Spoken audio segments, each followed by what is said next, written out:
today's show is brought to you by True Classic Tees. As you can see, baby, I got mine on because it is for the man that has that nice athletic build up top, but might not be as athletic in the midsection. It gives you a little more room.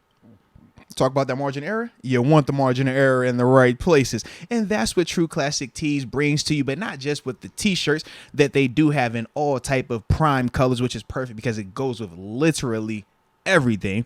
But they also have loungewear, hoodies, and stuff like that as well. And you know how we do. If we're going to talk about any company on this show, we talk about them for a reason, baby, because we support them, but they also have a promo code so we can help you as well. That promo code is MOAT. You use that, you'll get 25% off of your purchase at trueclassictees.com. Once again, that promo code is MOAT. So check them out. Shout out to True Classic Tees for supporting the culture, baby. Jimmy G. See, we talked Baker a little bit. It's probably more of like with the Jimmy G stuff, they're talking about him potentially coming back. It's a long shot. Yeah. He had to avoid surgery. So I guess the question is, did the 49ers miss out on trying to put a claim in on Baker? They're rolling with Purdy. If Brock Purdy didn't play as well as he did in that type of situation, then I would say, yes, they did miss out. But because of how well he played, he looked confident, he looked comfortable, and he actually was playing against a good team. I mean, we talk about the Miami Dolphins. They've been winning a lot. They're a good team. But yeah, he looked confident out there. They tried to speed him up and blitz him, and that's why I referenced him when I was talking about Kenny Pickett, because that was his first opportunity, and he was not shying away from it. He statistically ended on a high note, but he played really well as well, man. So yeah, if he can keep doing it like that, I think he's fine. I think you roll with that. I'm with you. I don't think Baker has even played that good this year in Carolina. That's what I'm saying. Like that looked good. Yeah. Knows the system. He played fast. He played confident, man.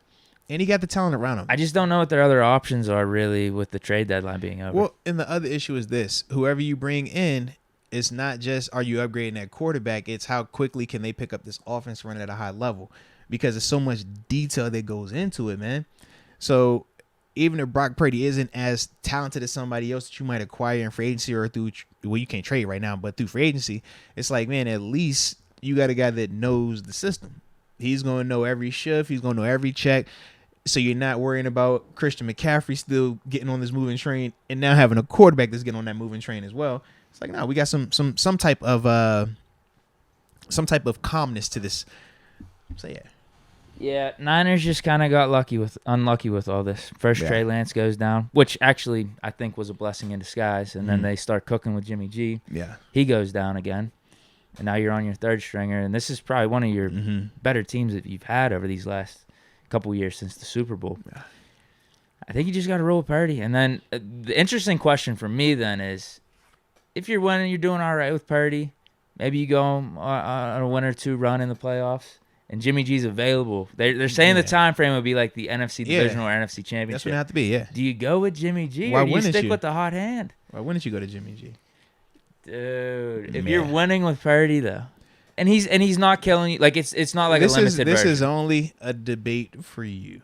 You know how I feel. Okay, if this was Ben Roethlisberger, would you have Ben go out there? Would you? But exactly. That's different. But how's it different? Jimmy G ain't Big Ben. Jimmy G is a highly successful Aaron NFL. Rodgers. Jimmy G ain't any of those dudes. So why does he win so much then, man? I'm just saying. Why is he so successful? Well, I'm saying he's a good quarterback. If man. Purdy wins, keeps winning, that means cool. he's winning. He's doing the right things. I mean, that's cool. And I think it could be a version of Jimmy G that's cool. I don't think they're missing out on that much. If they're winning, if he's not killing them, we're gonna see. We're gonna see. Everybody talks about how easy it is to do what Jimmy G does. We'll see. But this is gonna be interesting. No. We'll see. All I'm saying is everybody talks about how anybody could do what Jimmy G does. So replaceable. Oh, if it's the hot hand, this and that. Well, why hasn't anybody else had the type of success that Jimmy G has at these places? I haven't seen anybody else come to San Fran and do what Jimmy G has done. That's all I'm saying. It's been the same system in place. The same players been over there. Nobody do it the way that Jimmy G do it. So you can say what you want to say, bro, but until I see somebody do it as consistently as Jimmy does it. But that's what I'm saying. Well, Purdy's going to get 5 games. We're going to see.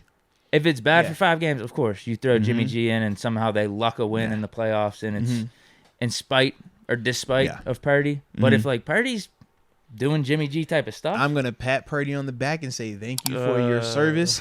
Go back to the backup. Jimmy G is my quarterback, man.